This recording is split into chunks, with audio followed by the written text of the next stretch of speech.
Hello, welcome pen friends. Welcome to video number 5 in the Viewer's Choice series.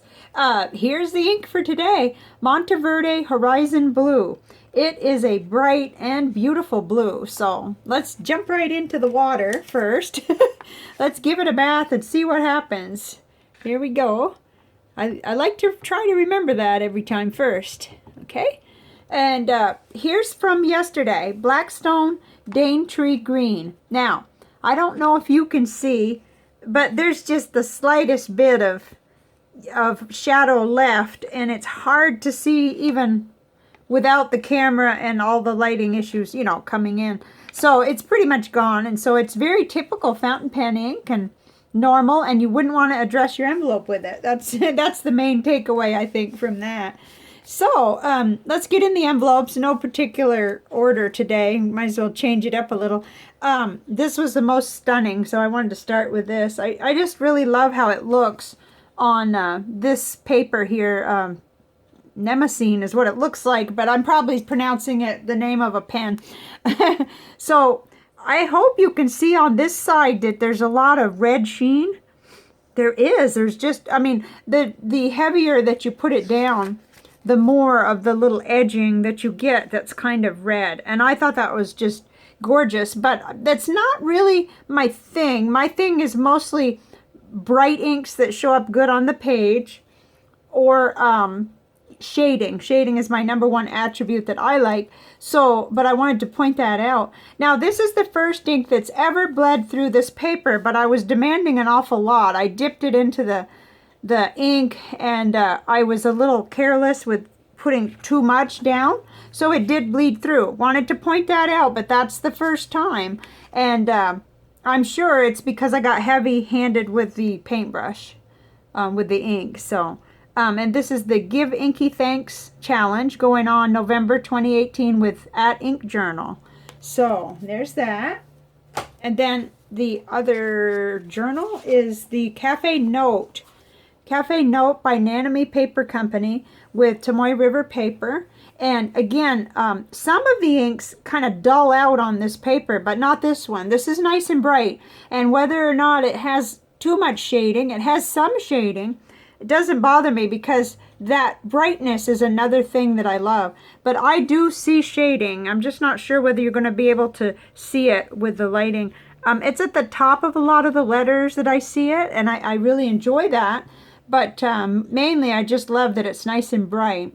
So, brand new week, a couple more weeks till the big holiday here in the U.S., Thanksgiving. So, I'm trying to go in solid on my program there. Okay, and then, wow, okay, that's doing a vanishing act. We can see that, so we'll push it aside for now. This is where I usually start, but today got a little bit off. Okay, so you can see that we only have 3 left on our Viewer's Choice series, on this series anyway. Not to fear, though, I just got my confirmation in the mail that the ink flight is on the way. So, not that it's a race. I think we're going to have plenty of time to do the 3 remaining. We've got a green tomorrow and 2 blues remaining on this series. And I don't think the package is going to get here from New Jersey faster than we finish this. And it's no problem if it does. But, okay, so here we are. In this Rhodia Gold book, which is, it looks pretty in here too. I really favor that little black journal. That's a really amazing paper. And so is this Rhodia, I think made by Claire Fontaine. This ink, Monteverde Horizon Blue, tied for, in 3rd place with 8 votes each on the 3 that tied. I have that here. Let's see.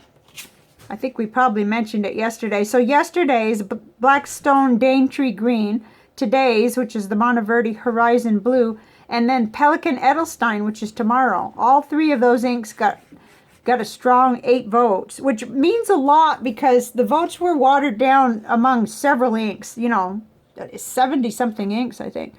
So, it's available at lots of places, but I liked the small bottle from Anderson. So my notes kind of reflect where I would probably go if I was just, trying to get a couple of bottles of different colors. $8 for the 30 mil and $1.25 for a 3 mil sample. Not bad. And there it is on another, the Tomoe River paper that comes from, I get that from Goulet, and I get it in the 52G. So it looks really nice in that broad nib. And my first impressions are that it's just really pretty, and I like it. And I like how Monteverde inks flow out of the pen, and I like how they clean up. I've never had problems with them. And I keep forgetting to mention that they're made in the U.S. So, and I see red sheen at places around the edging and stuff, and it's hard to get that to show on camera. In fact, the camera brightens things up just a little, makes it look almost like Bay State blue, but it isn't quite that bright, and I think we're going to see that as we continue to do our comparisons. So let's get right into the papers. Oops, oh gosh, I didn't want that journal to fall. Okay, here's Tomoe River paper, 52G. I'm seeing quite a bit more shading on this paper. And that's typical. I like it, and that's why I like to write letters on it. It's really pretty. Here is the Leuchtturm, 1917, and I did forget to see whether that bled through, and it didn't. It didn't even try to. So that's good. But, you know, on the other notebook, it was because I really dunked that paintbrush and gave it a... I mean, I should have at least tipped it off the edge of the vial of ink. I guess I was thinking it would handle anything, you know. Okay, so here's Clairefontaine 90G paper. I liked how it looked on there too, of course. It does maintain some shading, and it's nice and bright on that white paper. And here is Rhodia dot pad. Beautiful as usual. I realize that's not very objective. You know, I'm crazy about blue, and I do like this one. I like a lot of the blues, so I do see shading, and I liked how it maintains its color on there. Okay, and CVS caliber paper. Looks almost, the line looks a little thinner there, and that's not due to ink starvation or any such a thing, because I believe I'd started with these papers. Yeah, the first one after the dip was the Office Depot, and then was the caliber paper. So just a little bit less resistant, this paper, so it just sort of goes into the paper a little more, I guess would be the non-technical way. Here is Office Depot College Ruled paper, and it's quite dark on there, quite bold. Let's see whether it... And it doesn't look like it bled. No, it didn't bleed through. That's an imperfection in the line of the paper. So, very good on the papers. Now, let's see about our panel. I did a fresh panel this morning to get them on here, and I cheated just a little, and I'll show you why. I did run all three of the blues that we're going to do on the left-hand side here, but today is our ink of the day, Monteverde Horizon Blue. They were all similar enough that I wanted to see them on one panel, and I also wanted to kind of save myself just a little bit of time so that things would move right along and not be clogged up. But these are all just stunning inks, and I love to see them compared like this.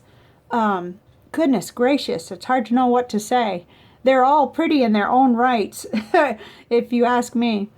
I did see quite a bit in common with these two, you know, and really we're right in that color family with all of these. So I did put Pilot Iroshizuku Konpeki on here because so many are familiar with that one, and I thought that would help you. I thought it was really interesting. Well, we'll talk about this in the next one, how this bottom row, I'll save that, really, because there's some stunning similarities, and of course, they're all diamine down at the bottom. And of course, we've got two Monteverde blues to compare, today's ink, and then the Monteverde Capri Blue, which I'm not sure why that didn't make it into the voting system, and if it did, anyway, I found the sample in with my blues, tucked right in there. So this was neat. I love seeing them all together like this. And then, of course, this is the Krishna Moonview, and that has quite a bit, the content of the ink, it just looks brighter in a way. And it has a lot of red sheen, too, so that kind of takes it to a different level.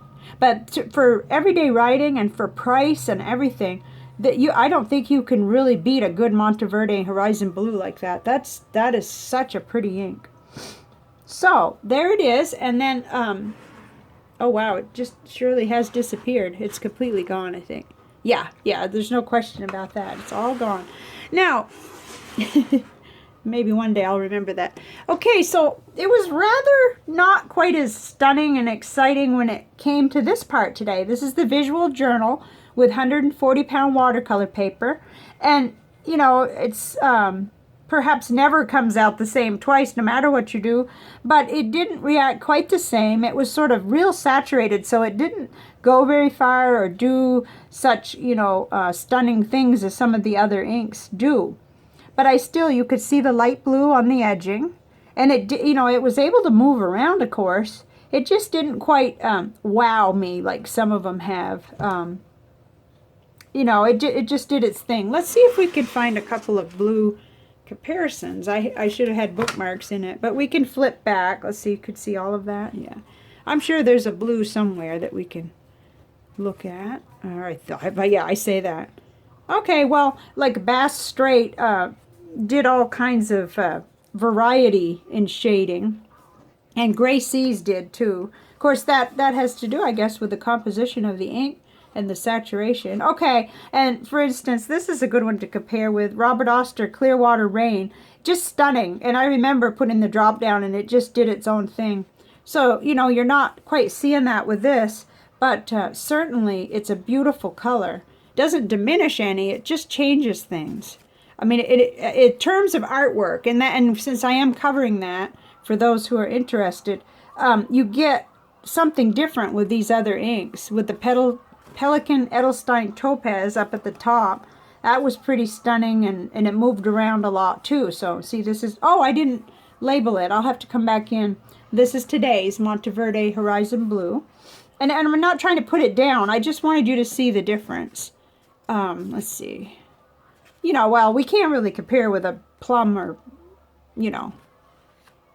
But when it comes down to some of these other, the J. Arbonne Blue Des Profounders, we're talking about an ink explosion, and all it is water. So, you know, you put water on the page, you put a drop down, and this is what you get. So when I come to one like this, it's like, oh, I'm like a kindergartner, like, oh, okay, give me the other ink. So for this purpose only, though, I like the writing very, very much.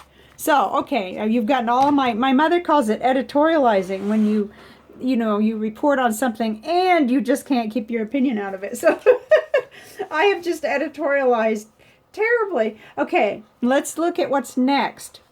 As I mentioned earlier, what is next is Pelican Edelstein Olivine, a very deep green with all kinds of interesting stuff going on. Who knows what that'll do when it hits the visual journal? We'll find out, you know, whether it's a bomb or a dud or what. So, and then we've got the two blue ones, and I believe that we're gonna like close out our Viewer's Choice series right about the time when my mailbox includes that that ink flight for November, which is always a highlight of my month. And I know several of you enjoy either getting it or seeing what's in it and everything too. So I will see you next time with Pelican Edelstein Olivine.